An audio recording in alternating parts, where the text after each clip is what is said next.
Handle deer. It looked like he wasn't scared. It's been a long time.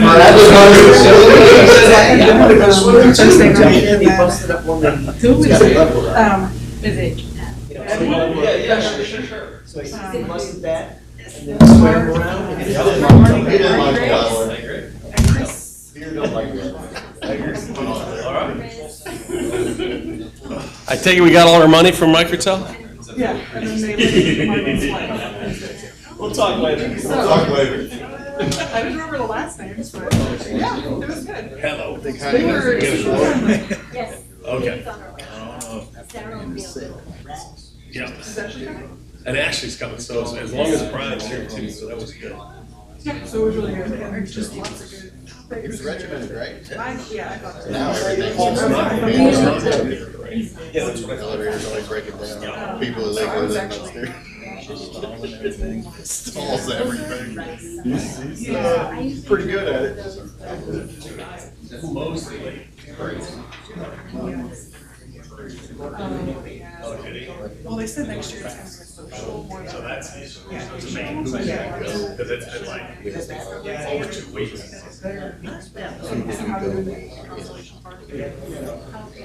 Yeah. So it's all spring. Yes, there's so much smaller. Thank you.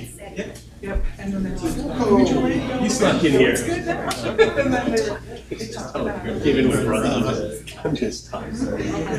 You know, it is, it's, you know, it's $89 million deal, it's trying to close it.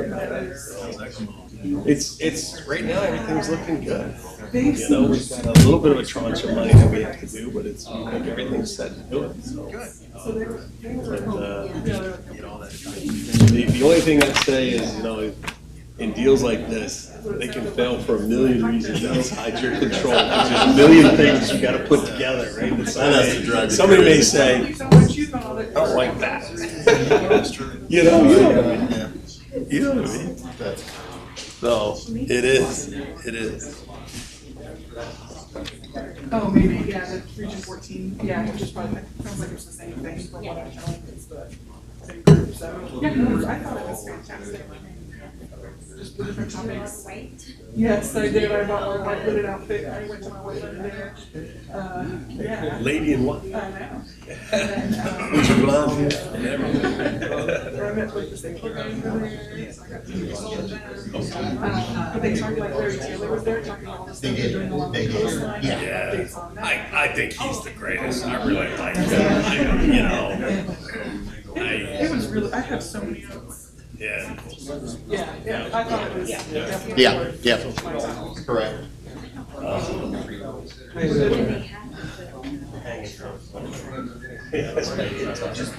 Sometimes I wonder, is my hand on the rope or is this some kind of hand on the and is it with my hand or my neck? Apparently, they were. God, this feels like a pull. Pull.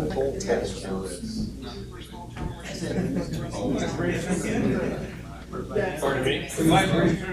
It should be. That was interesting. City manager, which was, so it was a bunch of small towns. Like there was Galveston, they had a good presence there. The Galveston County Commissioner was talking about budget Thursday. He was really good about some of their initiatives. It very in line with what Pastor Ray was doing with some support. It was like the whole thing was just, I thought it was great. What nutrient is it? Yeah. Okay, yeah. Like they were, the mayor. No.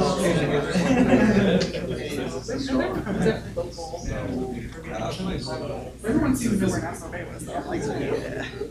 That was fun. How are you guys? I haven't seen you in forever. We've been hiding for 2 months. Okay, where were you hiding? Santa Barbara. Oh, yes.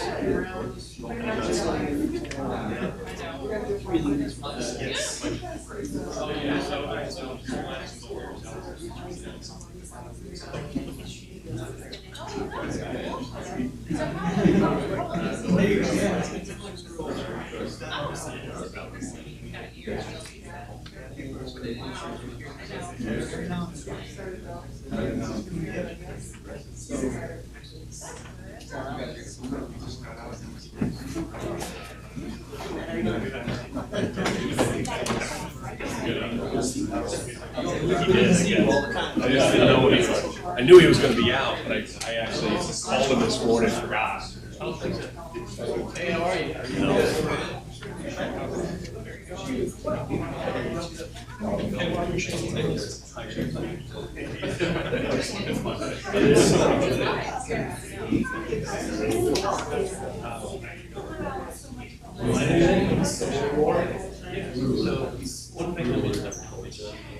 I remember you saying about watching felt like after school break. Hey, how are you?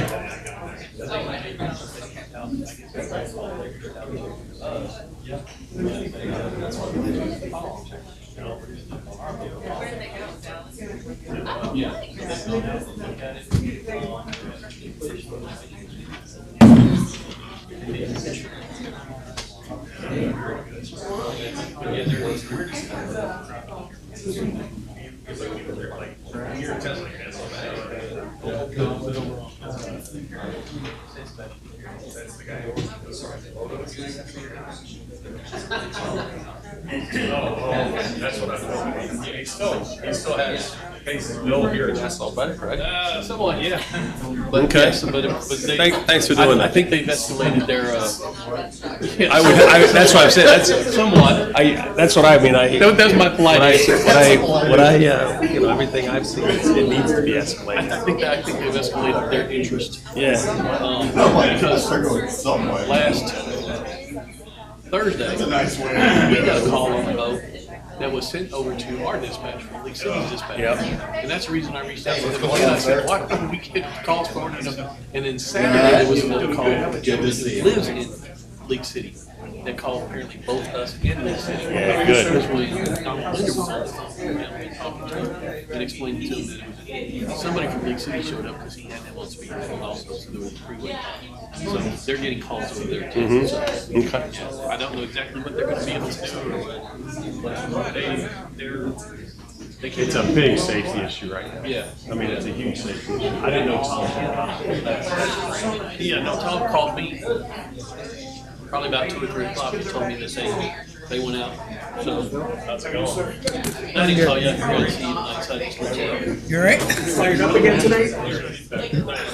If needed. How are you? I was. Coming out swinging. I just have process questions. This is a lot closer to us. That got everybody excited. I get a little, I call it enthusiasm. I get a little enthusiasm. Sure. Sure, let's just go with that.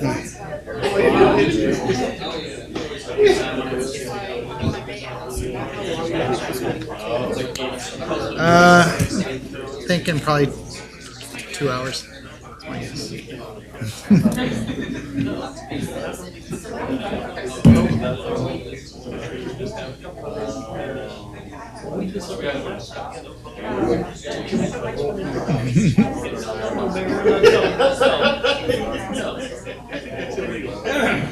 So from one jurisdiction to another, you got some power over it. You're like, no. Probably okay. Yeah, I think you're okay, actually. Yeah, that's. You're like, no. My name's Dustin Lawson. Oh, God, That's about this is a mistake. Better after. Not the same one. Yeah. That's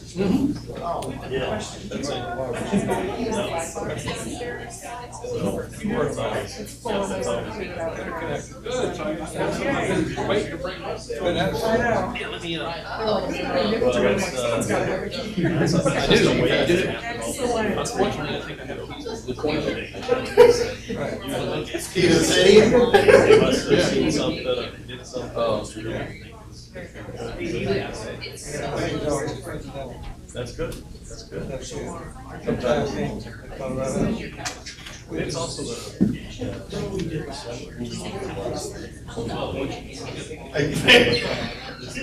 Hey, he's working underneath. We're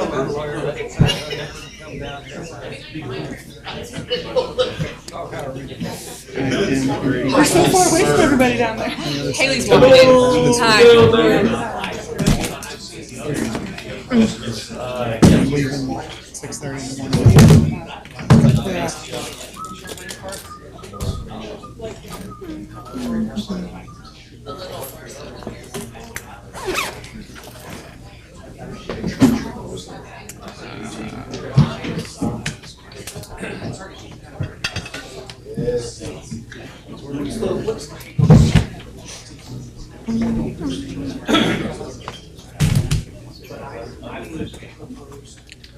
Can you put her up to this question mark?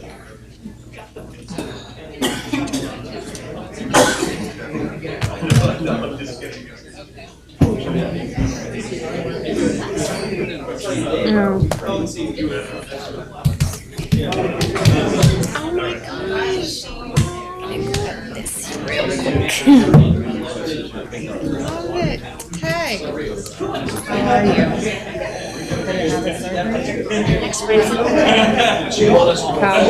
How long is the surgery? The day. It's more like. Is it here or is she? Will she stay in the hospital or what? No, it's a day surgery. It's more like figuring out that it's cancer. I'm so sorry she's not herself. Did Kenzie get in okay? It is Kenzie, right? Kenzie, she moves on Friday. Oh, okay. I thought it was last Friday. Got it.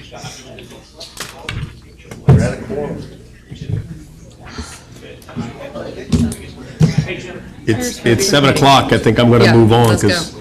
Sarah said to go forward. Look, it's 7 o'clock. I want to call the meeting to order. This is notice is hereby given pursuant to the Texas Open Meeting Act that the City Council of the City of Nassau Bay, Texas will conduct a City Council meeting on Monday, August 10th, 2026 at 7 p.m.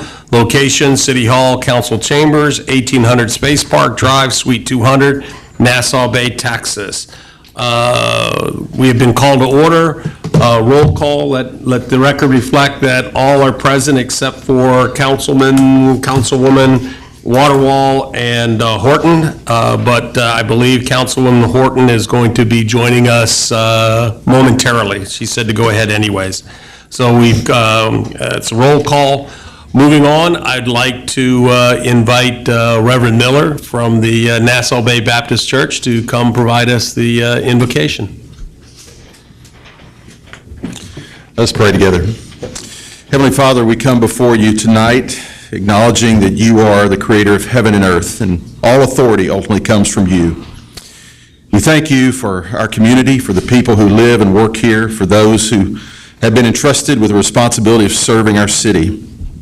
Lord, we pray for the members of this council and all who serve Nassau Bay. Give them wisdom to make sound decisions, the courage to do what is right, the humility to listen carefully, and the integrity to serve without partiality or self-interest. Help them to seek what is true, just, and beneficial for the people of Nassau Bay. Father, your word teaches us to pursue justice, love mercy, and walk humbly before you. Help us to remember that every person in this community is made in your image and therefore worthy of dignity, respect, and fair treatment. Father, we pray that the business conducted here tonight would be orderly, honest, and productive. Give our leaders discernment as they consider matters before them. Help them to work together respectfully, even when they disagree. And Father, we ask that you would bless this city with peace and prosperity, with strong families, safe neighborhoods, honest government, and neighbors who care for one another. And may those who are entrusted with public service remember that leadership is a responsibility to be exercised for the good of others. Above all, Lord, we acknowledge the need for your wisdom and your guidance. May our words and actions tonight honor you and serve this community well. And I ask all this in the name of Jesus Christ. Amen. Amen. Thank you, Reverend Miller. We've also had something else that was a last minute, but we have the Boy Scouts, the Scouts of Troop 1966, who are going to present the colors for us tonight and lead us into the Pledge of Allegiance. Ben? All right. Color guard, advance.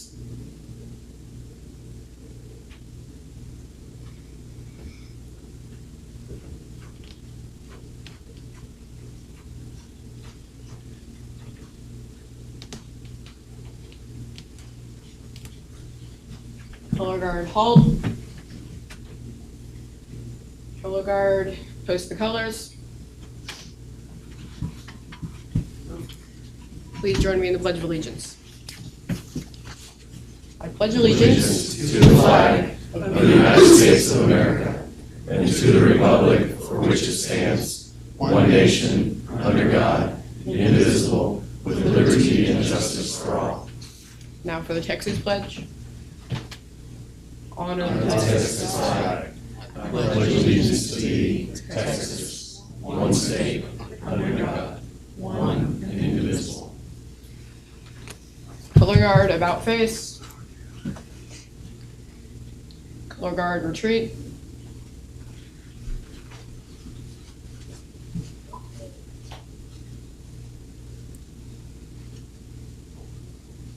Color guard, halt. Color guard at ease, audience at ease. Families, did you want a picture? Come on up. Come on up. I know. Gotta capture that smiling face. Parents should get up here too. Parents should get up here too. Come on. We can get pictures. Come on, parents. Come on in here. That works. You need to get up there. Good. Oh, we gotta go closer. Make it smaller. There you go. Ready, 1, 2. Awesome. That'll work. Thank you. If you can see the camera, it should see you. That's I will what tell I you, was sir, a lot of, some of them have standing, they're working on their citizenship in the community here. Yeah. They also, some of them have school tomorrow, so they're gonna stay for a while and then probably have to head out. We'll and try to get get ready it for done school, quickly. so. If keep your fingers crossed, we're gonna get through this Okay, quickly. we're That counting doesn't- on I you. can't always promise that. So if you see them sitting out, they're not being rude, they just gotta get ready for school, so.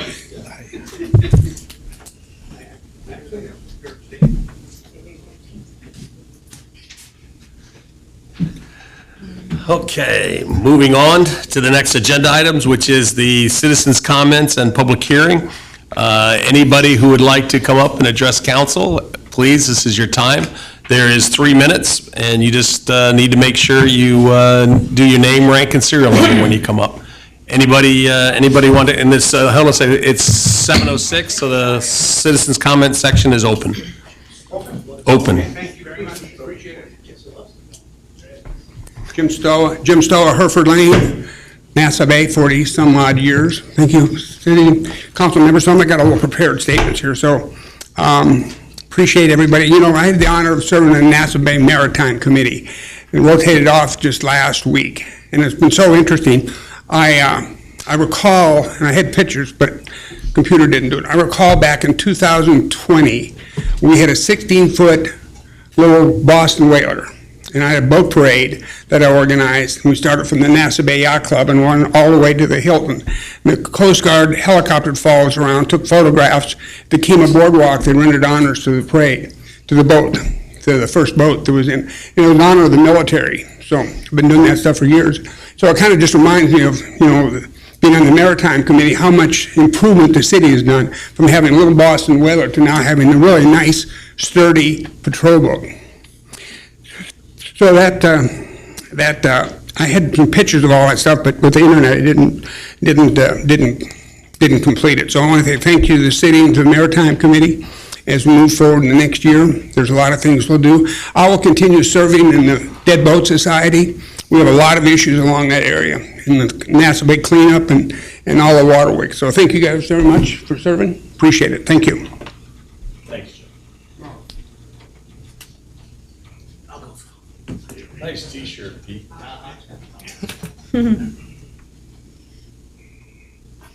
Everybody, council, mayor, citizen, staff, Pete Soroka, 18226 Nassau Bay Drive. So the first thing is, and the mayor noticed coming up, who remembers the World Series trophy in Nassau Bay here?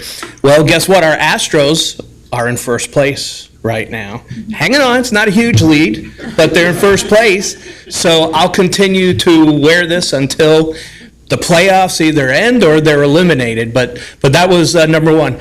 Number two on my list, and Chase Wesserall, I was going to thank him. He painted my curb, my address on my curb. So he's not here, but hopefully we'll get to him. That I thank him very much for doing that. It's really appreciate. Sometimes it's the small things that really matter, and that meant a lot to me. Meant a lot to my wife as well.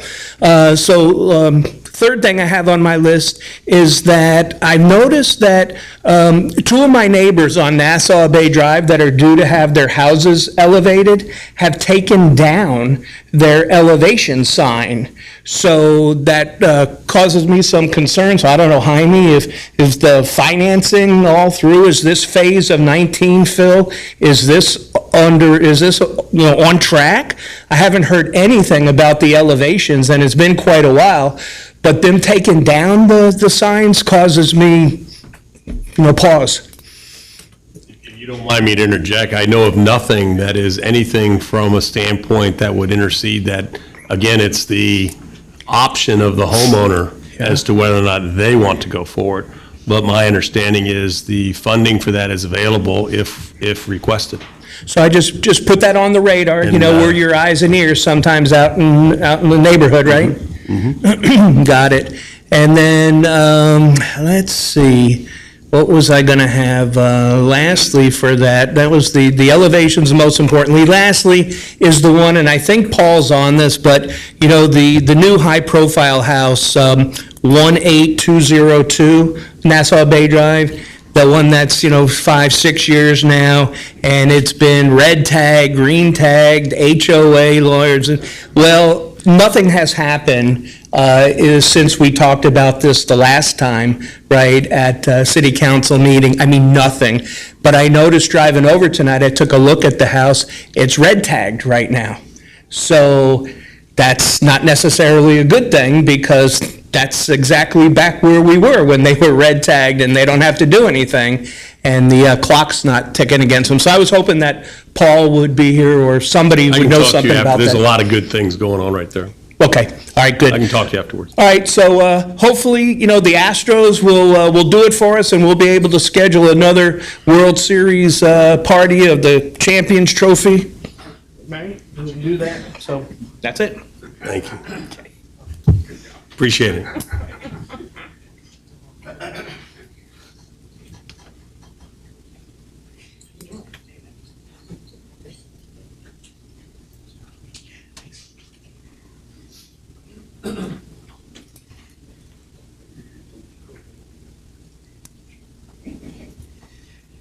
My name is Rebecca Cato, 18579 Martinique, and I just want to thank Phil and the rest of the council for allowing citizens to witness the taking down of the Hilton signs. We all gathered eagerly on Friday afternoon or Friday morning to watch those come down, and apparently their crane, something happened to it. So that got put off.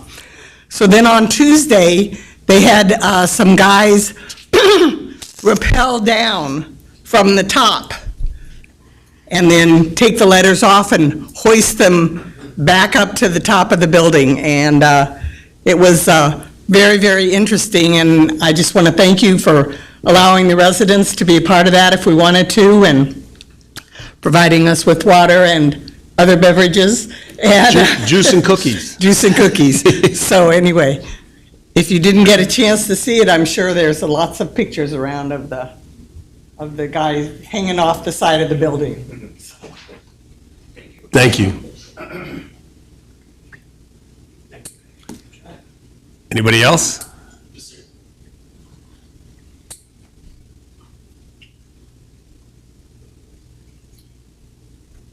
Hello, everybody. My name is Kerry Miller. I've been here for about 2.5 years now, in Texas my whole life, bounced around Pasadena, Houston, things like that. Don't have as many jokes as the other guys did, not as funny. But what I'm bringing up today is more of a privacy concern of the city. Just alone, going down Nassau, these new flock cameras that are going everywhere, there's 16, just from Space Center to the bridge. The hospital right here, there's another 17 just in those parking lots. There's 3 more right here in the parking lot right across from the hospital, and we always have cops posted all right here. They surveil our city. Just like the Pastor Miller, I forgot where he went, was saying that we need to know what's best for us in our community, and what's best for our community is us watching over ourselves. Not having a third-party company come in and then delegate that to people that don't live here, that don't know us, that don't know anything that's going on in our state. There's also no overseeing regulations of flock as far as if they themselves are following rules, let alone with police officers. I don't know if anybody here has heard the stories, but there was a police officer caught in Pasadena, Texas, using Flock's system to track a woman down. I believe it was one of his coworkers, but regardless of that fact, that means any officer can use that. I'm not saying officers will. I support cops, I truly do, but there's bad seeds in every profession. And when given access to these types of things, some of them take access to it because they're not good people. And with just how things are going, I don't think that's something that the city needs to invest in, use, or anything like that. And I think we should move towards better regulation using our cops to regulate these areas where we do have problems. If there's a lot of problems at this hospital, we need to put a cop there. We don't need 17 flock cameras in a thing that us as taxpayers are paying for, because we pay for the cops too. So that's about it. Thank you.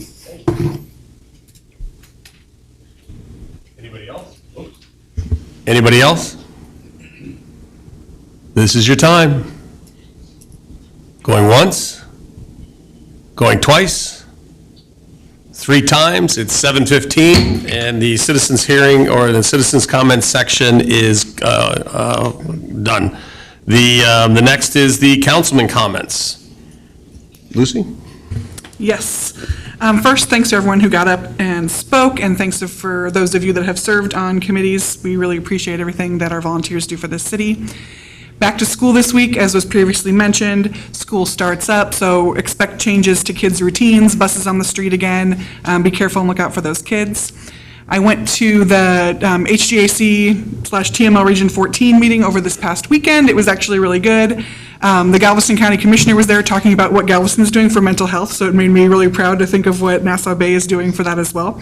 So it was pretty exciting. We got updates from BAHAP, the Gulf Coast Protection District, which is the former Ike Dike group, a legislative update from some of our Texas state officials. That was all really good. And then I spent some time with the Webster City Council folks, and they seemed very warm and welcome to Nassau Bay. They talked about mutual aid and how that's going. I said, I think it's going pretty well. And they mentioned they have an upcoming Citizens Police Academy, and they were curious what our involvement would want to be. So I don't know if we want to talk about that or have that as a future item, or if you know about what they do there. But they thought it might be something that we could do to kind of go to their Citizens Police Academy, see if it's something we'd be interested in. And it's something they do, I think, 10 weeks, and then you're a lifelong member of this, and then you can help. They do fundraisers and things like that. So more to learn there, but I thought that was interesting that they were being so open to Nassau Bay, and I appreciated that. And last but not least, thank you to Troop 1966 for showing up here and working on your merit badge, and for doing the flags for us. We really appreciate you guys. 3 of the 5 boys that were here tonight are Nassau Bay residents. So it's a good troop that supports this community. It is. Yes. Thanks. Brian? All right. Lucy stole a lot of good thunder there, but that's okay. No, you're awesome. But I'll just double down on every day, every week, I'm just so impressed with this community and just the volunteers we have and the people that step up and the passion we have.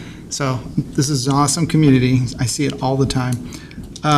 Yep, school starting. And then just for me, I'm just really excited about taking hopefully some action today to remediate the issue with the lake, so. And if we do eventually get a Weedo, I will volunteer to drive that thing, so. I'm first. Wait a minute. Paul and I get to flip. Yeah. Anyways, keep going. Well, why don't we get two then, race, all right. We could have 4. We could all get out there together. I was going to comment on the hydrilla in the lake. It kind of looks like there's like a beach up against all the property, and friends of mine that live on that lake, including Brian.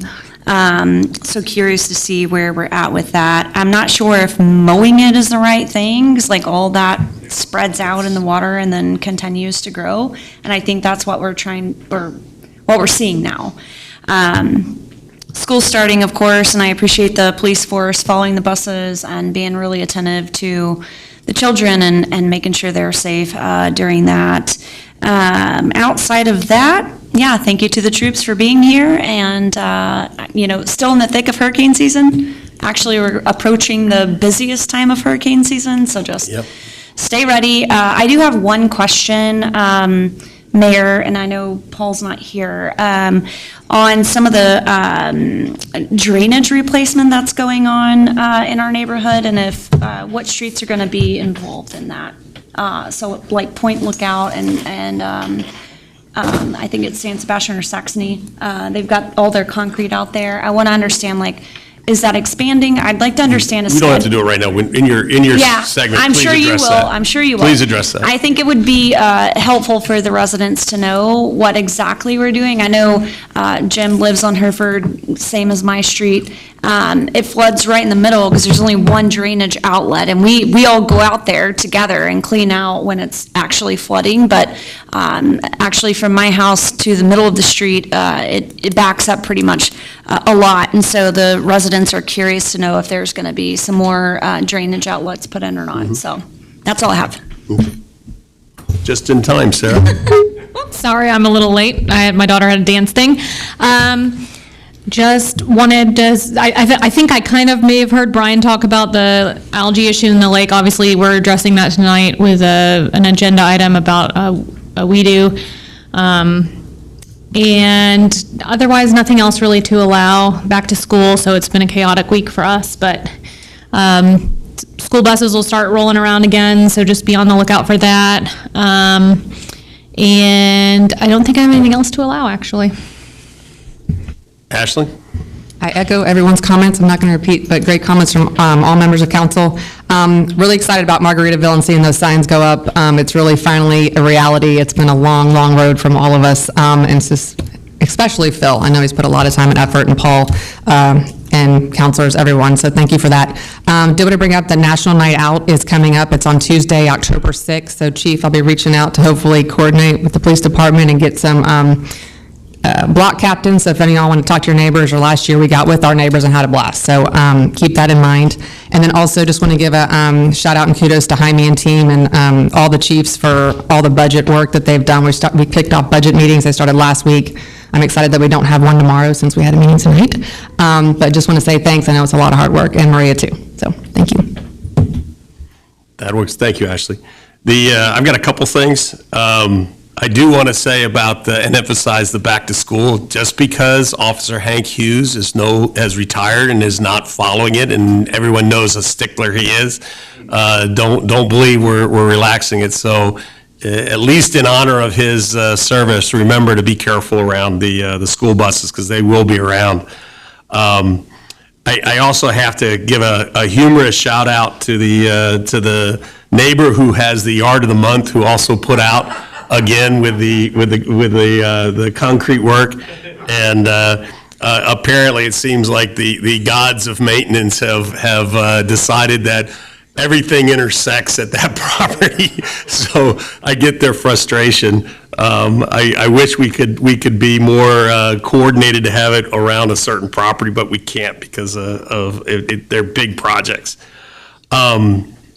To emphasize a little bit more what Becky said, I was really pleased to see not only the turnout, but that the event of Margaritaville is how should I say? I said it's the end of the beginning, and now it's the beginning of where work's going to really take place, and it's going to be here soon.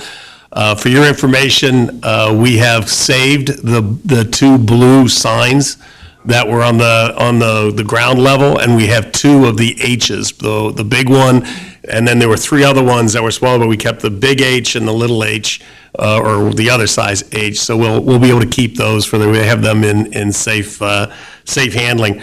Plus, if you've ever been through there recently, there's a number of NASA pictures that I've made sure have been inventoried. There are some very, very nice ones, particularly in the Luna restaurant. So we're making sure those are inventoried, and they will not be thrown away, and the city will have first dibs on anything that they want for those.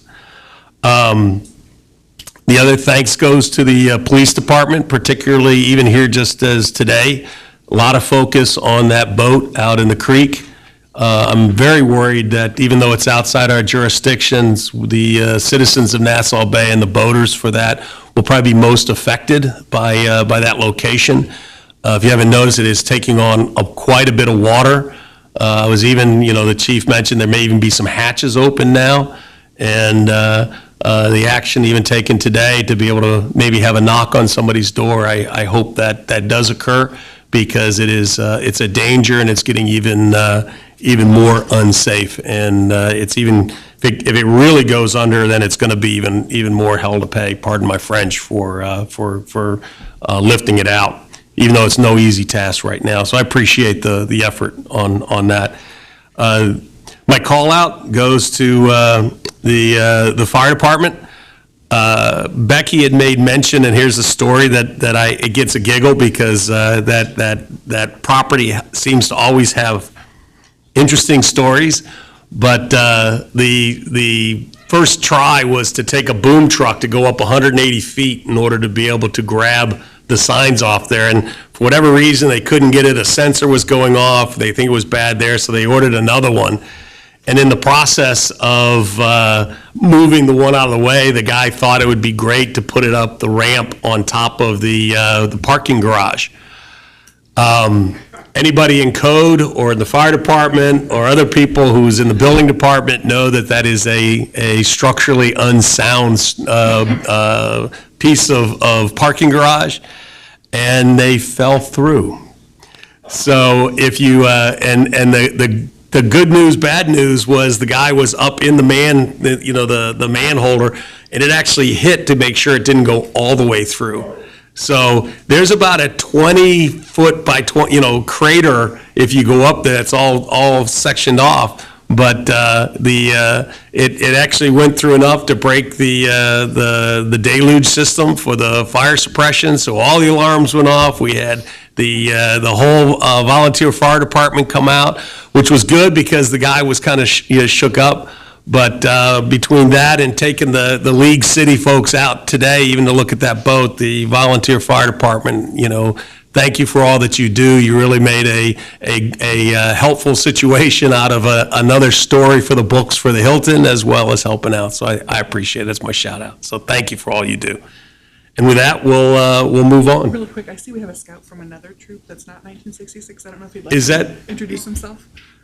Are you from a troop from other than 1966? Yes, we are. We- We're from Troop 848. We're out of Gloria Day.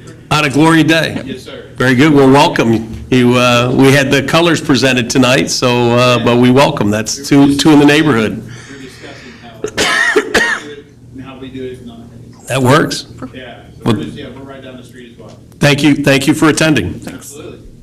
Well, I want to move on to the reports from the committees.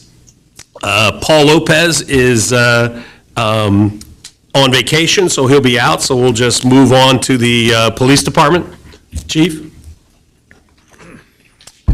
Thank you, Mayor and Council. Citizens, very quickly, our stats for July 2026, 218 calls for service, 43 reports, 101 traffic stops, 23 citations and 69 warnings, 3 arrests, 2 of those were misdemeanors, 1 was felony. A total of 3,518 miles were patrolled, 46 training hours from the officers, and our response time was 4 minutes and 2 seconds. Our average response time was 4 minutes and 2 seconds. And yes, Councilwoman Klug, we will be pushing out information about National Night Out. I wanted to get past beginning of school But we'll be pushing that out probably starting next week on our social media and on the city's webpage and stuff like that. So I'll get with you and we can coordinate. All right, thank you. Okay, thank you. Matt? All right. Well, I'll just start by saying thank you for those kind words. You know, I've been a member of the fire department for about 20 years, and for 20 years we were told, don't ever drive a fire truck on top of that parking structure. And you Now you only know left why. to imagine what would happen if you did, and we got to actually see what would happen. So. Yeah, it was. I'm glad nobody was hurt. So that's the Seriously. best outcome. All right, so your volunteer fire department for the month of July we have 38 members in the department. We ran 36 calls, and get ready, we have hours. So we did volunteer hours to the city last month were 1,450 across all the members of the volunteer fire department.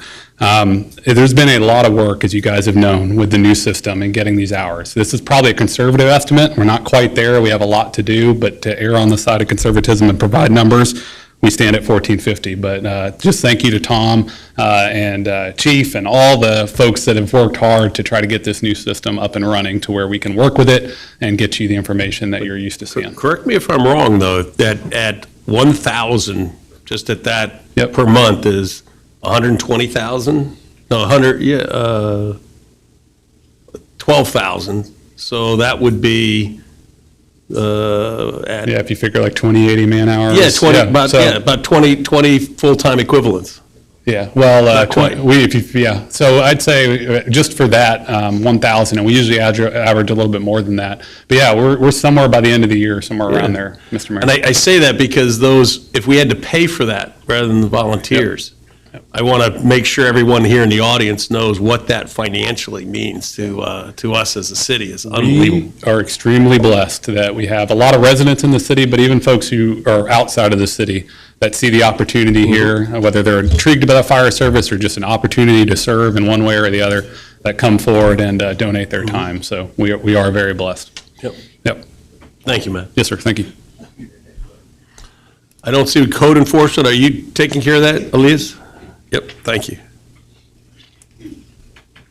Good evening, Mayor and Council. Eugene couldn't be here, so he asked me to read his report for him. Violations, high grass, he had 4. Tree limbs and debris, 6. Dumpster and trash, 4. No permits was 1. Certified letters sent, 14. Warning notices issued, 2. And citations issued, 2. Did you have anything to add from Paul here on the city manager report, or? No, I didn't. I didn't think so, No. okay. I just want to make sure. Okay. All right, thank you. Yep. Sean? Lisa, I'm sorry, I have one question. Oh, you did, for code enforcement? Yeah, Okay. I'm sorry. On the dumpster trash issue, do we know where that came from or who it was issued to? No, ma'am, I don't have the details for that. Okay, no problem.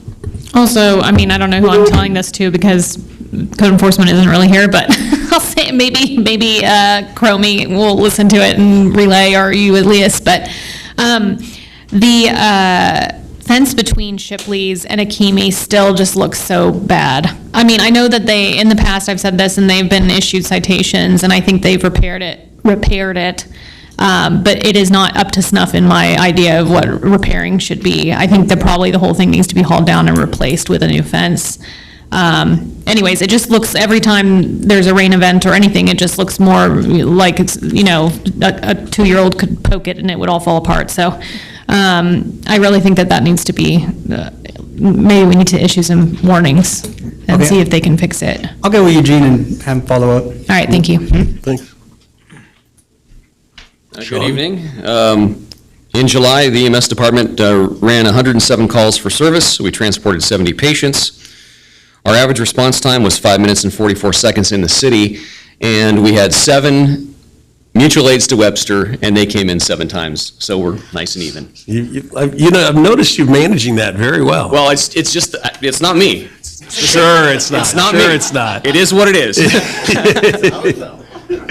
Just a little sidebar there for the citizens is that we had a situation where they had not invested in what I consider their EMSs as they have recently. They've made a change, and we were providing the EMS service to Webster, or a call out, as part of mutual aid, but we didn't always get the best in regards to reimbursements. So I appreciate the balance, I really do. You're welcome. Elias, Public Works.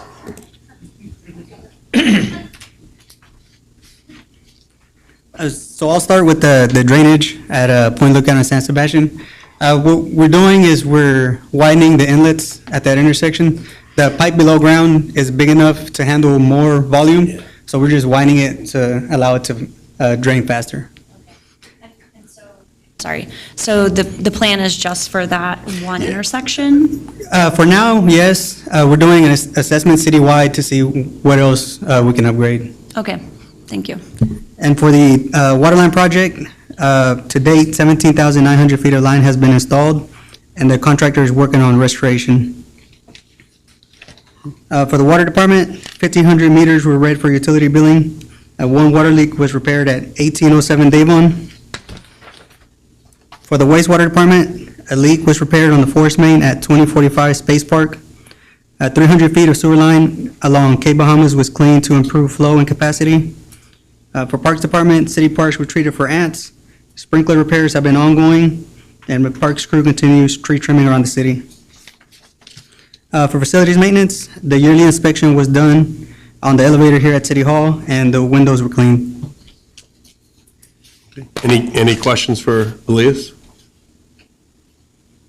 Thank you, Elias. Special events, Chase isn't here. Do you have anything? I'm sure they're doing great things. I think they are. They're going to get some additional members too, I think.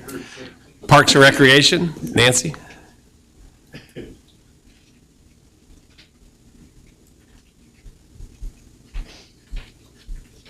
Good evening, Mayor and Council. I'd like to start off with something that's not directly related to our committees.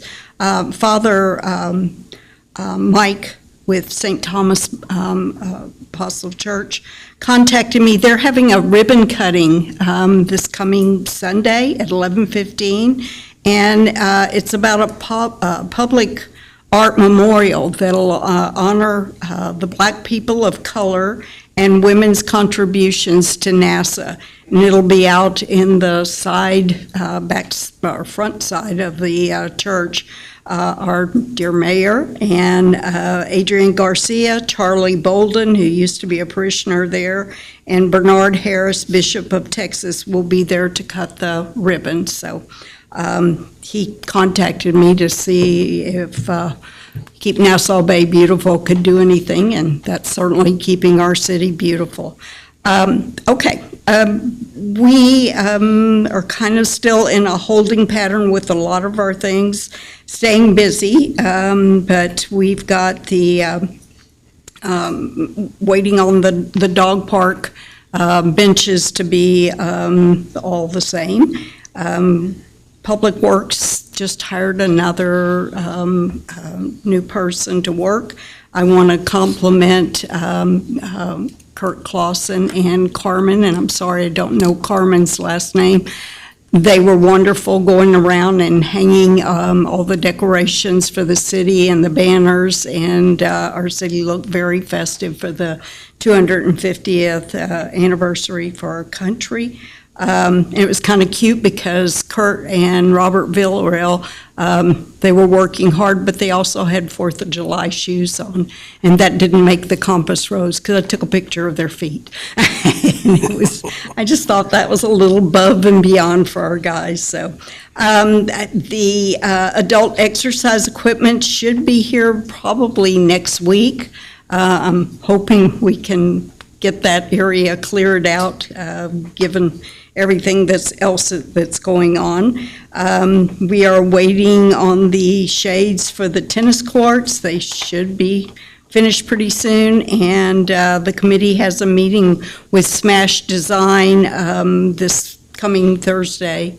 If you went to Hobby Airport, you had the opportunity to see the big soccer balls down in the luggage retrieval. That's the same company that did the soccer balls all over the city, so that may give you a little more confidence in them.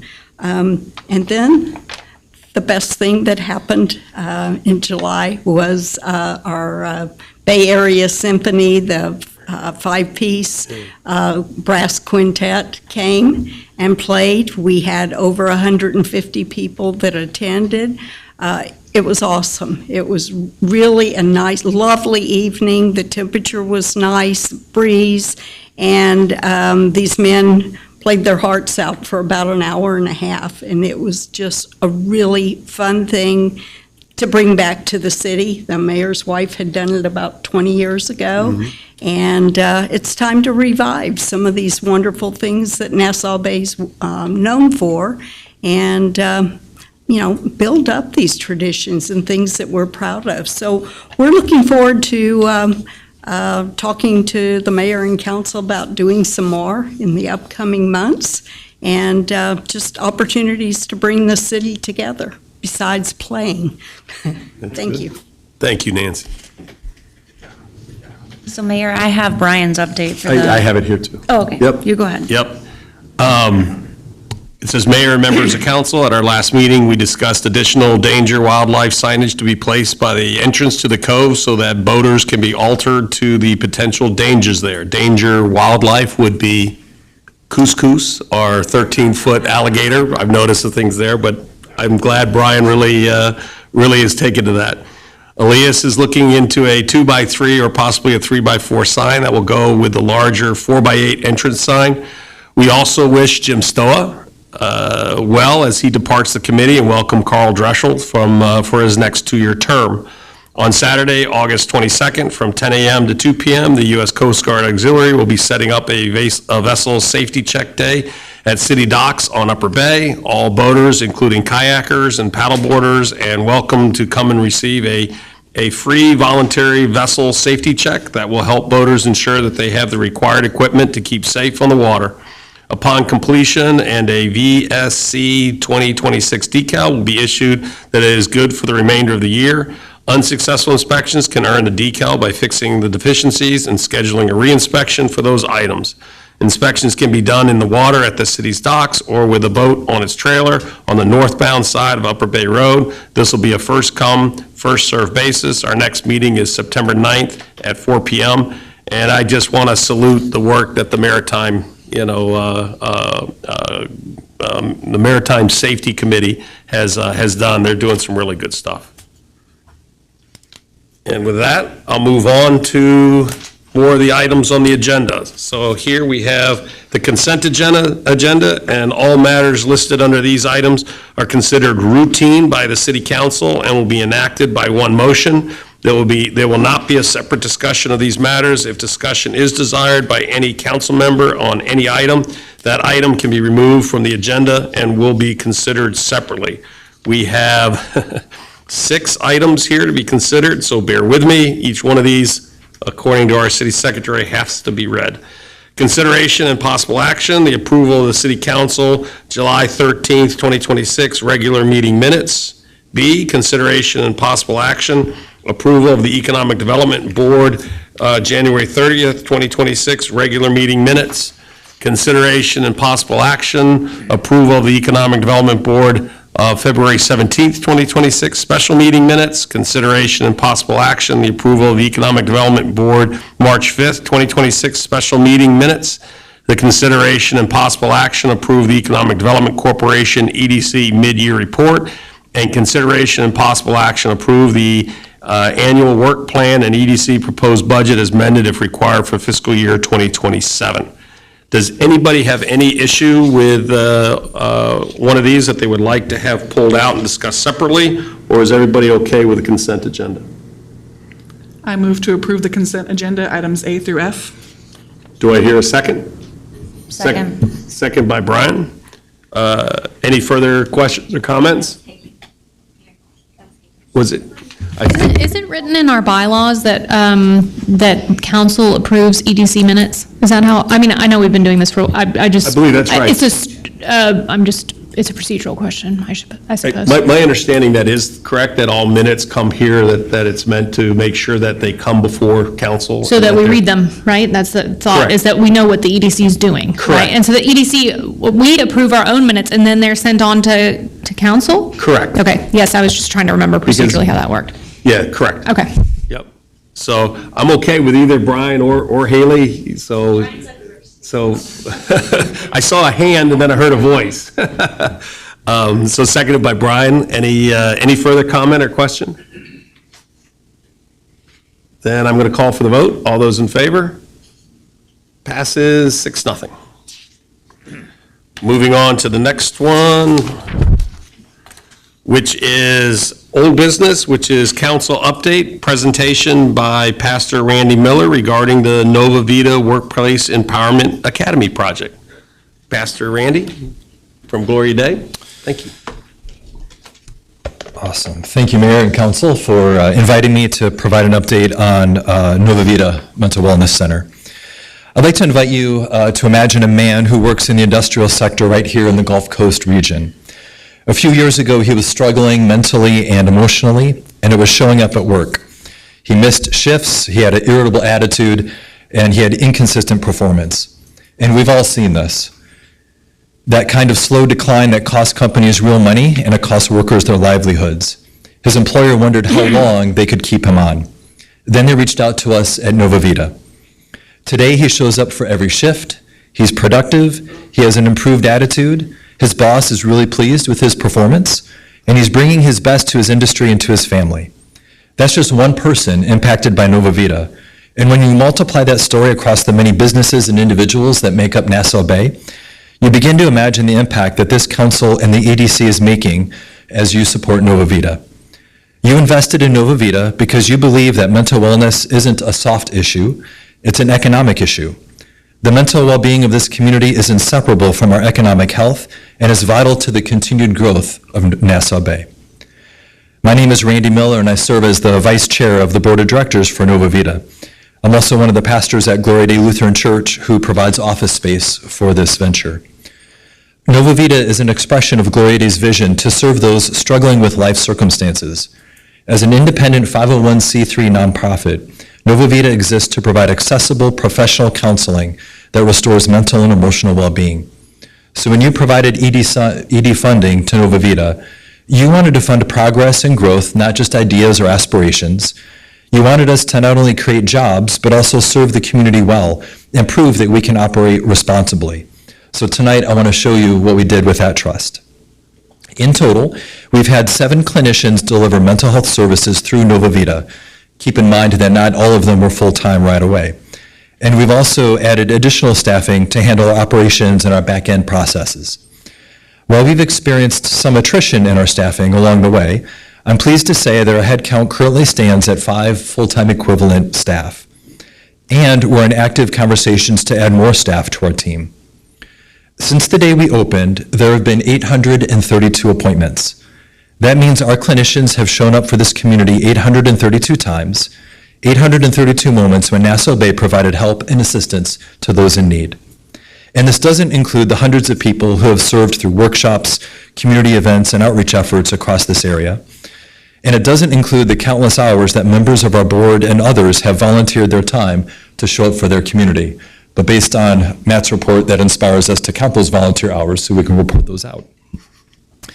We also maintain a 96% show rate, meaning our clients show up for their appointments.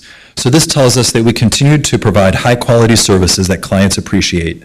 All this impact couldn't happen without your investment.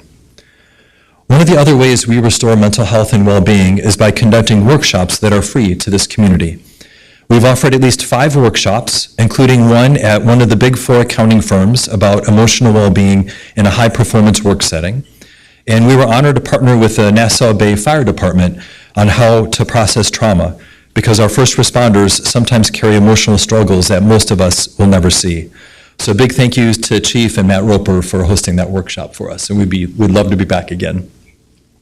Speaking of workshops, we have one coming up on Sunday, August 23rd, about the effects of artificial intelligence on mental health, but more on that in a little bit. We've also built relationships with Clear Creek ISD and Lutheran South Academy, making them aware of the resources that Nova Vita can provide. And then there's the Industry Business Roundtable, or IBR. IBR serves the Gulf Coast industrial sector and drives safety, workforce development, and operational excellence. Their members include Exxon, Shell, Chevron, Marathon, and Kruray, with 24 other major industrial employers. The worker I told you about at the beginning of my presentation came to Nova Vita upon the recommendation of IBR. IBR and Nova Vita share that same conviction. A mentally healthy worker is a safer worker, one who's more reliable and more productive.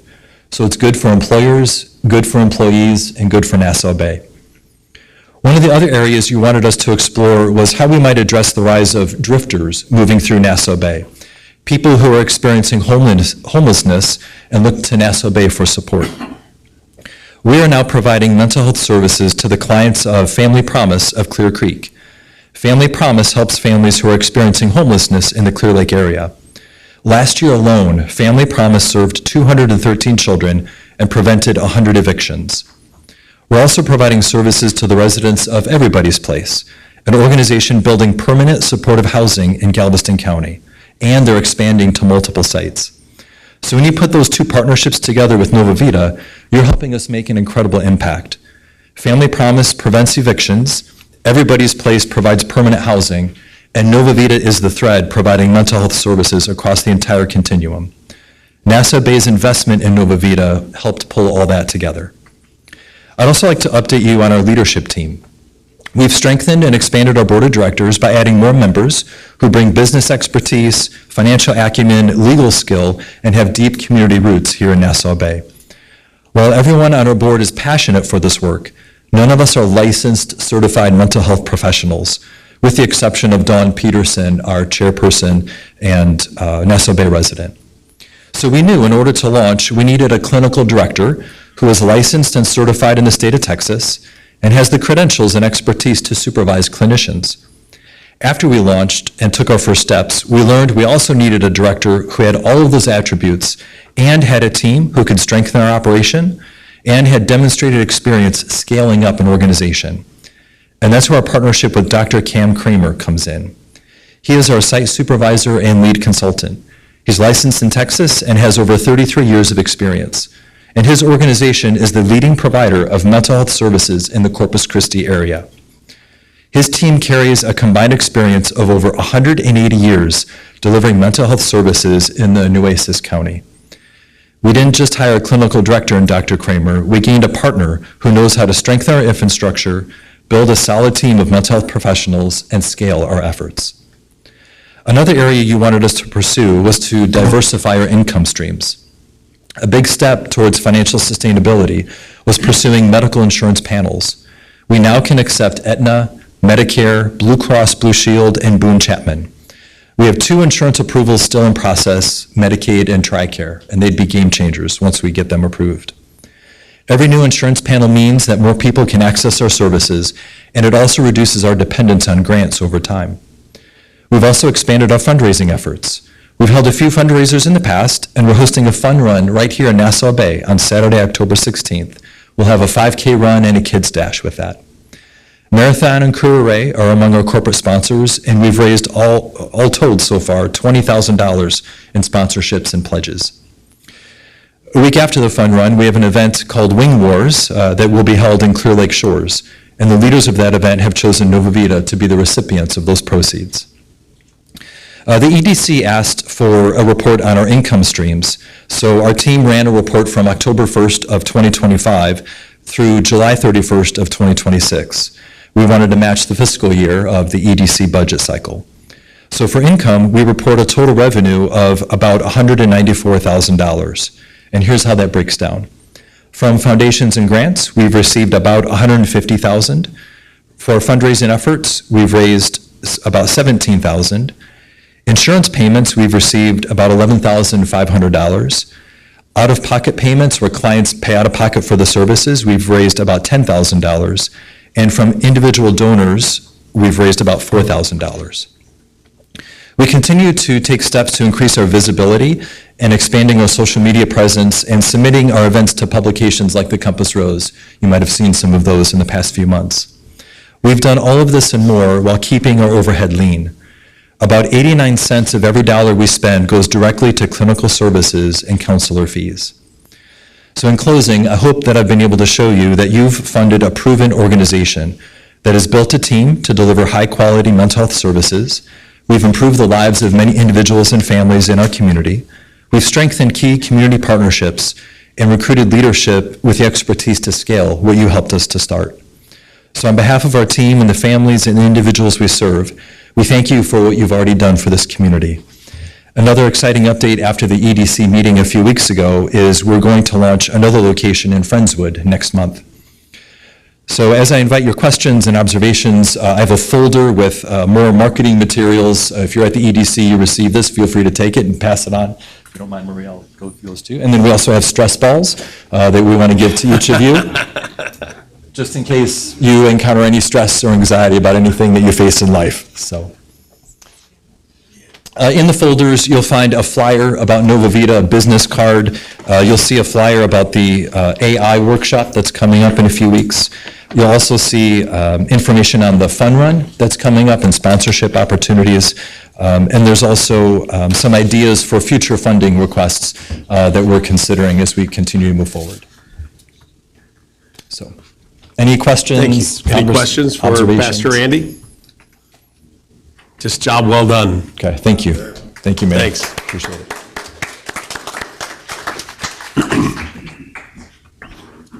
Moving on to new business, the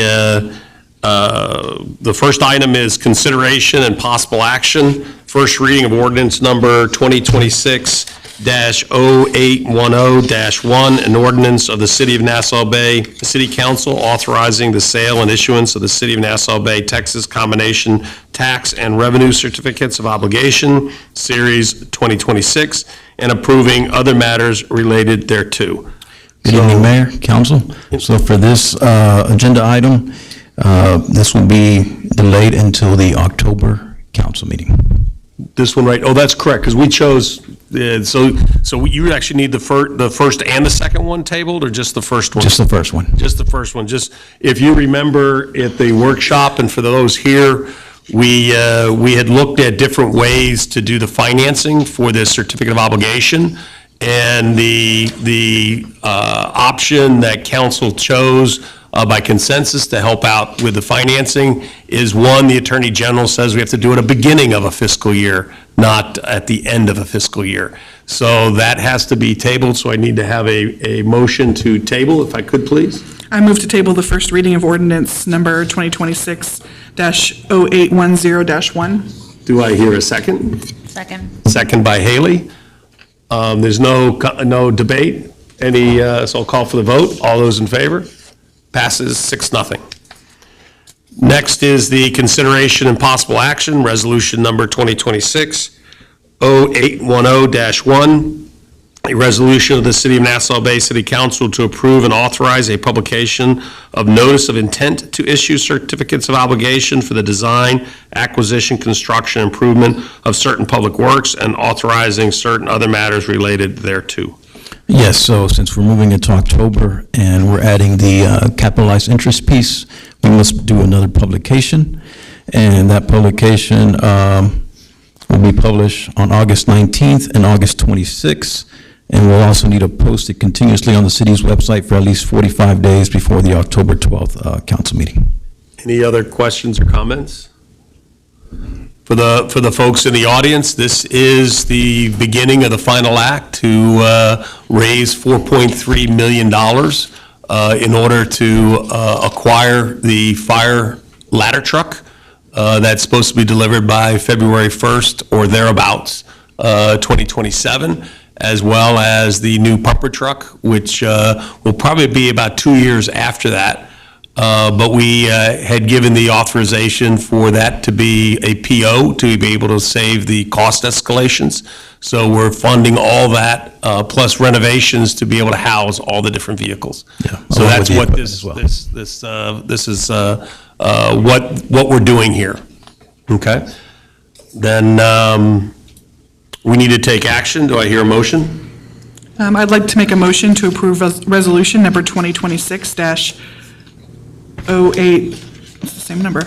It is. Okay, 0810-1, to approve and authorize the publication of notice of intent to issue certificates of obligation for the design, acquisition, construction, and improvement of certain public works and authorizing certain other matters relating thereto. Do I hear a second? Second by Sarah. Any other further questions or comments? Then I call for the vote. All those in favor? Passes 6-0. All right, thank you. There you go, Tom. Next is the consideration and possible action to approve the purchase of public safety radios from Motorola Solutions in the amount of $315,000. This is a budgeted item. I didn't know if Chief or Tom, if you wanted to come up and mention, but this is already an approved budget item. Good evening, everyone.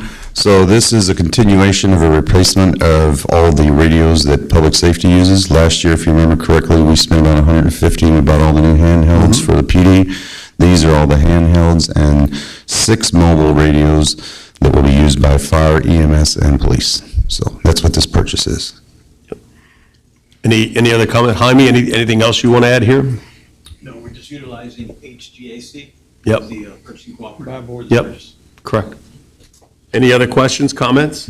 Is there a reason if we budgeted for this, that it had to come to council for approval? It's just the amount. It's just the amount, yeah. So in order for them to spend, we have to vote on it. I can make the motion. Sure. Motion to approve the purchase of public safety radios from Motorola Solutions in the amount of $315,000. Second by Sarah. So moved by Haley, second by Sarah. Any other questions, any other comments? All those in favor? Passes 6-0. Thank you. Thanks, Tom. You're making out like a bandit tonight. You do, I agree. Yep. Next is the consideration and possible action to accept the tax year 2026 Truth in Taxation Packet for the anticipated collection rate, debt taxes collected in excess for the preceding year, and the total amount of refunds for preceding year. Yeah, so this is a housekeeping item. The tax assessor office is required to certify and provide these 3 items to the governing body.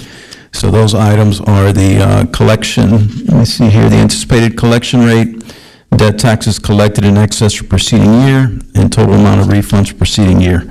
The refunds, that is used to calculate the no new revenue rate, and the anticipated collection rate, and the debt taxes collected in excess for preceding year is used to calculate the debt service tax rate. So all we're doing here is just accepting the packet. Yep. Any questions for Jaime? This is, like I said, housekeeping. Then I would ask for a motion. I move to accept the tax year 2026 Truth and Taxation Packet for the anticipated collection rate, debt taxes collected in excess for preceding year, and total amount of refunds for the preceding year. Do I have a second? Second by Ashley. So moved by Sarah, second by Ashley. Any further questions or comments? Then I call for the vote. All those in favor? Passes 6-0. Next is the consideration and possible actions to set a public hearing date for the September 14th, 2026 on the proposed fiscal year 2027 budget and authorize publication of the required public notice. Yes, so we're doing here tonight, I just need you guys to set a public hearing date for September 14th on the proposed fiscal year 2027 budget and authorize the publication of the required notice. So I plan to send the notice to the paper on August 25th, and it'll be in the paper the following week. This is the important one, correct? Yes. It must be 10 days, a 10-day notice. And what Marie is handing to you is an example of what that notification will look like. Thank you, Maria.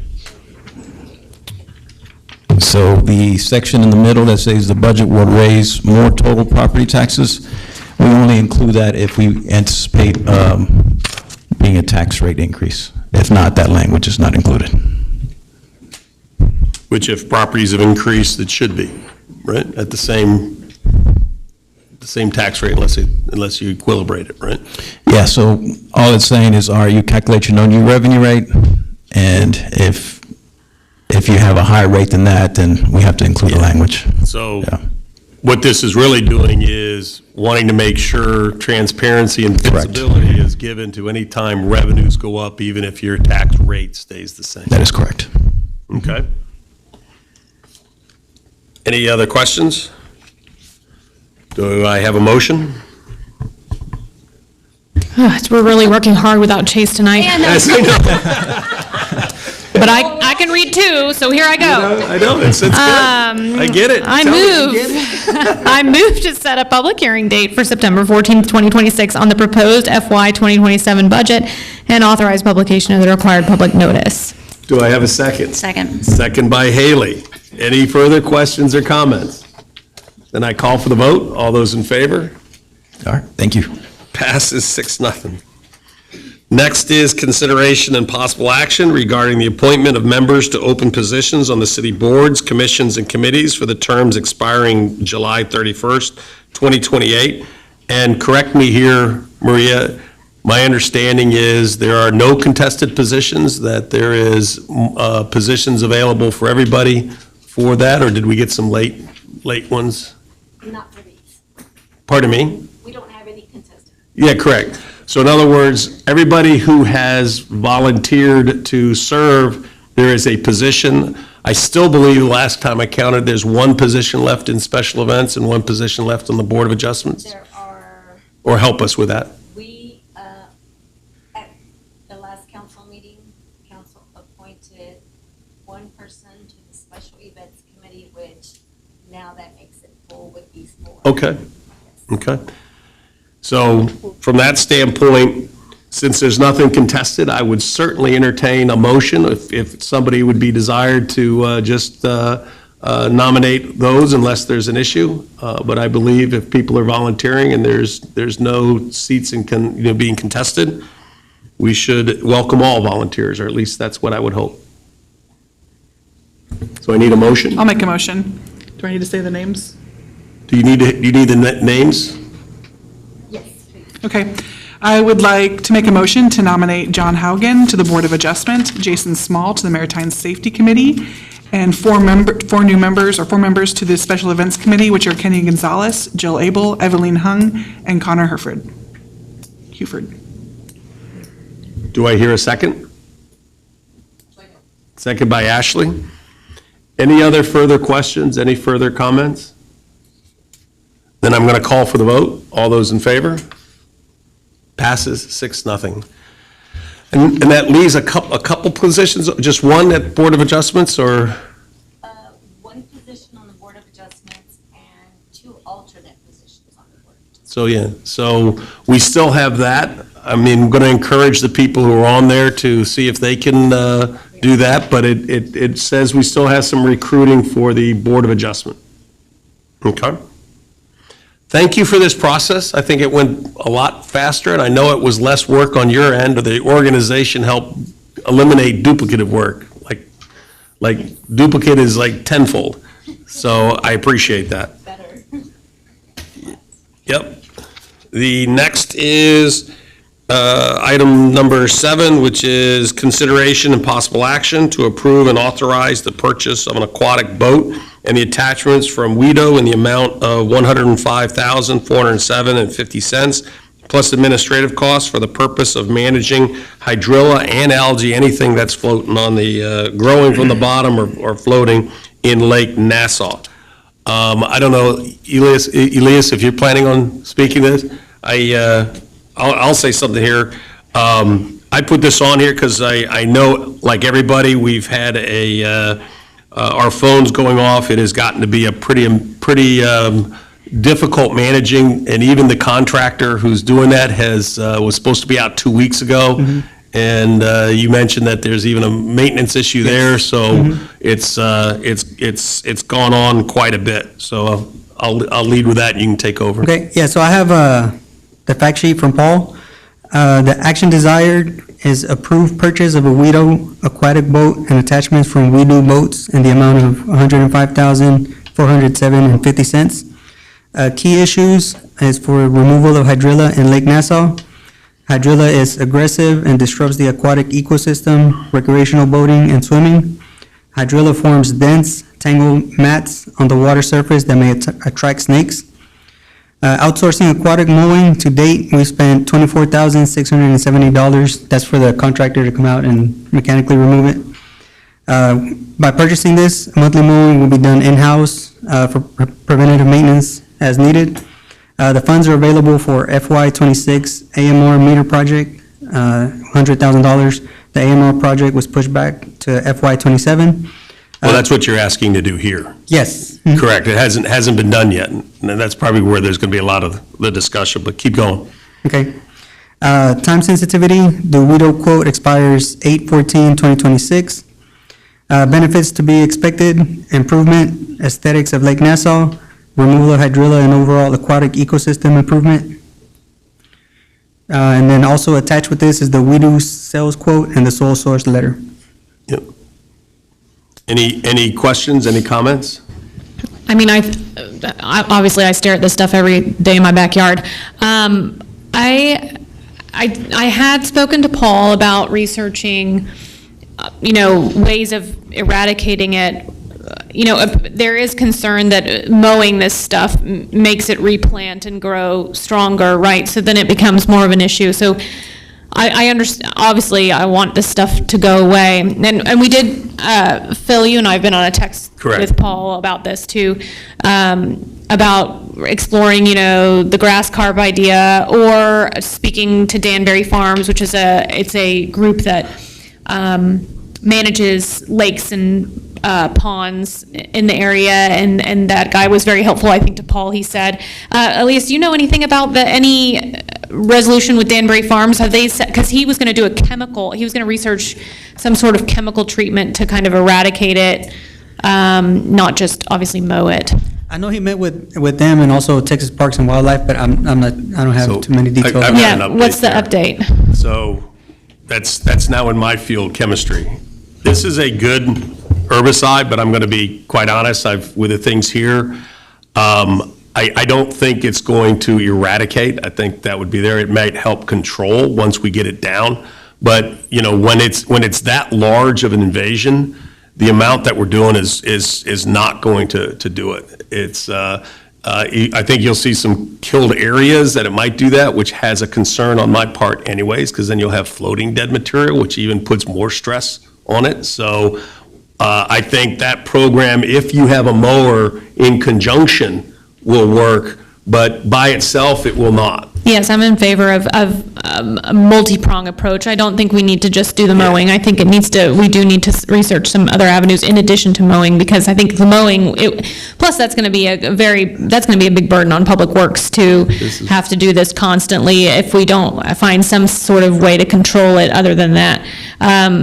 Plus, if you look at, I was actually messaging with my next door neighbor about this earlier, and if you look at the amount we have now, by the time you've mowed all of that, it will have started growing on the other side again, and there's going to be such a massive volume of stuff to pull out. I know we just use our little dump truck and park it at Founders Park, but there is going to be massive haul away after this one, so. My understanding is there's even some growth that's starting to be seen in Bell Harbor. So, yep. I think we see it all over Facebook. I agree. I think it's with all you. over Texas. I think, well, yeah, not just us. I agree with Sarah. I don't think the WIDO alone should be our only solution. Looking at, Mayor, what you're saying as far as a chemical, component to this. Also looking at fish. I know there's concern about this carp type of fish that eats. So there's an update there too. Okay. The Texas Parks and Wildlife will not issue a permit for the carp. They've come out definitively. They said it's invasive, and they worry about the ecosystem all up Clear Creek if it ever got out. They said they would not issue a permit. I see. Okay, thank you. Okay. I have a few thoughts. First of all, I'm not a social media person. I think most people know in this neighborhood, but after attending church this Sunday, 2 people came up to me specifically and mentioned this, so I went down and saw it for myself. We've been out of town quite a bit. Anyways, it is really, really bad, so I am still sorry that you guys have to deal with this over there. The one thing I think Haley or Sarah already mentioned it, but I don't like the burden that it would place on Public Works and the personnel out there. I mean, are we going to, pick our projects when it keeps coming back? And then also, I don't like this last one, where we're going to take the funds from the automated meter project, because I think I was really, really excited about moving forward with that. That's a long time overdue. So want to explore other funding options, and think that it does need a multi-pronged approach, not just mowing, because like y'all said, it's just going to come back. But it is absurd. And then also over in Bal Harbor, I've noticed it over there as well. Elise, how many times have we mowed to date to spend $24,670? He's been out 4 different times. And each time it's about a week. Okay, so ideally, and I don't know much about hydrilla, and Sarah and Brian live on this lake, they probably know more than me. In the winter months, is it a lesser concern than the summer months right now? I mean, I would assume so. Yeah. It's not supposed to grow when it's like There's- below 55 there's- degrees or something. there's It's just two- like 2 days a year here. There's two things. One is people aren't fertilizing their lawns as much. So fertilizer doesn't end up coming into there. The angle of the sun also has a thing, and then temperature. And then just the overall amount of rain. The more fresh water there is, the more it grows. Okay. All of the above. So there is a seasonality to it, if that's what you're getting at. So whenever they do this mowing, what happens to the pieces that are coming off of it, not just the big chunks they're collecting, but are we spreading it worse by mowing it? Say that again? Are we making the situation worse by mowing it and basically seeding more hydrilla into the lake? I'm not sure. Okay, because that's, I think all I can say, I've read about this a little bit. I mean, it's either. Yeah, you're going to So- have particles like spread out, right? You're just not going to have a lake. My understanding is it's not so much that we are planting more of it, is that every time it's like a hydra, if you remember the old Avengers, cut the head off to grow, is that when we cut it, it grows more sprouts, so it becomes more, proficient in its growth after you cut than before you cut. And I think it's evident if you go look at the Lake Nassau right now, just being in backyards, it looks like you have about 25 feet of beach, which is just hydrilla. And correct me if I'm wrong, is we've also now have another species that out there that is another, it's the, what is it called, the cottontails or whatever it is? Coontail. Coontails. So then we actually have 2 invasive plants now. So this is what's going through, and if we don't get our heads, I'll jump in here, is I put it, because I really believe we have to do something. When we have nuisances to our citizens, I don't believe we should casually do that. I think if you look at it, whether it's noise on the water, whether it's plants in the water, whether it's things, I'm really worried about a fish kill with the added strain that's on this waterway. I believe we should all be taking those issues seriously. So nuisances are take down people's property values. It doesn't allow recreation. It's just not good for citizens. So I think we need to do something. yeah, I think we should invest in solving the problem, not just making it look prettier.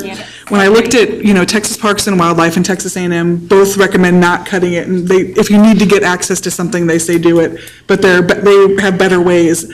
I think we should invest money in finding some kind of expert, or, I know we have a forest management plan that we got free from Texas A&M, their Forest Institute. So is there some kind of resource we can get where someone can come in and say, okay, yes, you can do this, but you're gonna have to keep doing it, but if you wanna eradicate it in the next 3 years, you would take this step, someone that can professionally guide us rather than us just trying to cut it down and it looks good for a second, but clearly we've been doing that and it's not getting any better. I thought this was what Paul was doing. I put him in touch with Danbury Farms, and he had a whole talk with him about the chemicals, and the mayor was involved, and so I thought we were trying to come up with a more permanent solution in addition to some sort of way of removing. My big concern too is also if we get like a big flood event, right? We are hitting kind of peak hurricane season right now. There's so much volume of that stuff in our in that area that sees so much of our water run off in this town, that there's not going to be a place for water to go with all this, with all I've got this about mass. 20 years' experience in this here from back whenever. Public Works has been we do testing regularly. We've done different things. We've thought here, and in the last 2 years, I mean, this started really last year. Yeah. Coming out like this and blooming, and I understand it's becoming more evasive everywhere. And it just, our environment is just absolutely pristine for growing this. And we're fighting that. We've got, like I said, I saw the safety data sheet and the label for the approach, and I know this chemical, I know how it's been used in others. It's not a panacea. I mean, it will not solve it's all about, the solving the problem is going to be dredging, guys. I mean, Yeah, I've that's said the that long-term before. solution. We got to get below 5 feet, and I want to go 8 feet. The problem is that's $3 million minimum. And that's not going to be able to be done until probably 2028 at its earliest. And that's if the money falls like I think it will. Is there another purpose that we could use this? We say we eradicate this stuff with some special chemical, or we say we dredge the lake in a few years, and this stuff goes away and never comes back. Is there something else we can use this weed for? Like, is there other purposes that people use this for? Sell it back. Or we can sell it on the weed black market? So it's basically a jet ski. I mean, literally, I think some We all people wanna here. drive it. We know It's a jet ski with additional flotation devices that look like it's in a U on the backside, so the back end, because the clipper, which I look at as a 10-foot front end of the old lawnmowers, the old push lawnmowers that are circular, that go like this, and it's motorized, so it does that. That's what the flotations is, to keep that, set, and that's what's used in order to be able to do that. So, but it'll be a jet ski. I still think there's things there just in case something happens that, we can figure. I'm sure the police and the fire department would be, have some creativity if there was something we had to do to repurpose things. You guys are brainstorms at repurposing, so. The only last comment I'll make is if we do end up approving this, I would like for something to stay on the agenda for us to look at alternative solutions to Lucy's point, to Sarah's point, and my point, just multifactorial, so this won't be the end-all be-all of this discussion. Here's the problem I have with this. The meter reading project was specifically geared in order to be able to use tools to offload the amount of time it takes to read the meters for Public Works. So so it was just like we said, we repaired pipes in order to make sure we don't have to take the time to dig them up. This was another area we said, this was not the work effort that has the value-added areas, and it is substantial. And by taking this action, this funding source, we basically say, we're going to add more time to Public Works and take away the thing that's supposed to save time. And I think there's another way. I really do not want to give up the meter reading, and I think there's another solution for this financially. Yeah, so I was going to ask Jaime, we're 3/4 into the fiscal year-ish, all right? Is there no money in the couch cushions anywhere here? How did we decide that was the easy project just to? Fund, this is we updated the water sewer rates, fiscal year 2025, but the new rates went into effect January 2025 through 9/30. So this will be the first year that we get 1 year full rates, new rates. So the revenues are trending upward, so there's a possibility that we could take advantage of that. Well, I'm not sure. What I would suggest, and this is when we were in the workshop, Brian, you were like, and I said, take a step back. I think the EDC can pay for that $160,000 was there and pay for this and not. I was going to say, I think that you could argue that the Lake Nassau's beauty is a part of economic development in this area. But even the EDCs has infrastructure and anything to say that we are cleaning out stuff in order to provide for a better estuary and retention, even though I got to be careful with that. is all within the realm of the EDC. So as we're approaching sort of the end of summer, and we're right in the thick of it, and to Sarah's point of hurricane and drainage, and if something happened and that's still there, do we have an idea of how far this contractor's behind, knowing they've been here 4 times, spent $24,670? We know it's gonna taper off in the winter months. Can we hold off, or do we have an idea of when they could get back out? I know they're behind, or what have you, and let us explore other solutions before we. When is he supposed to come out? Thursdays? Yes. So he's supposed to be, that's if his machine gets fixed. Yes, he's waiting Do on we parts for pay- his machine. Do we pay him by the day? Yes. Because he's going to be here a long time, and we need to think about that we might consume the other part of that $100,000 with what he's going to haul out with I don't this one. believe it's gonna be that much. I mean, what I guess I would like to see here, we're gonna have somebody come here with Thursday. I'd like to throw this to the EDC and get things in here as quickly as we can. I believe this is a machine we're going to need, and that we do it, but I don't want, I'm really trying in this budget cycle to protect the general fund, and the general fund's gonna be tight. And by doing this maneuver and doing stuff, I think we're doing a disservice to what we ultimately want to do with Public Works to offload them, and we've got the money over at the EDC. My concern is it needs to happen very quickly, because that lake is about to be completely covered. And we do have an EDC meeting tomorrow night, but it's too late to put that on the agenda Correct, for but tomorrow. that doesn't mean, so what I would say is, there's a way to act expeditiously. If the sense of this council is to do that, I would say that's a good challenge. We'll figure out how to do that, but I really want to protect the general fund. I really do. And we've got somebody coming out Thursday anyway, so it gives us a little bit of time to do it right. Are you sure they're coming out Thursday? We've been hearing this for a while. So Yep. I'm just worried about that. But I don't want to do something that has, damage to what we're trying to do with Public Works, and to add on to a situation without looking at what we're trying to do to free them up. I think I don't support that. No, I agree. I agree about your money shifting. I agree that whole idea. Brian, you live on this lake too. What do you have to say? Thank you. Yeah, I mean, we can overthink this. The long-term solution is dredging eventually. It is. Right? And so I think we're hoping that there's a medium-term solution out there besides what we've just been doing.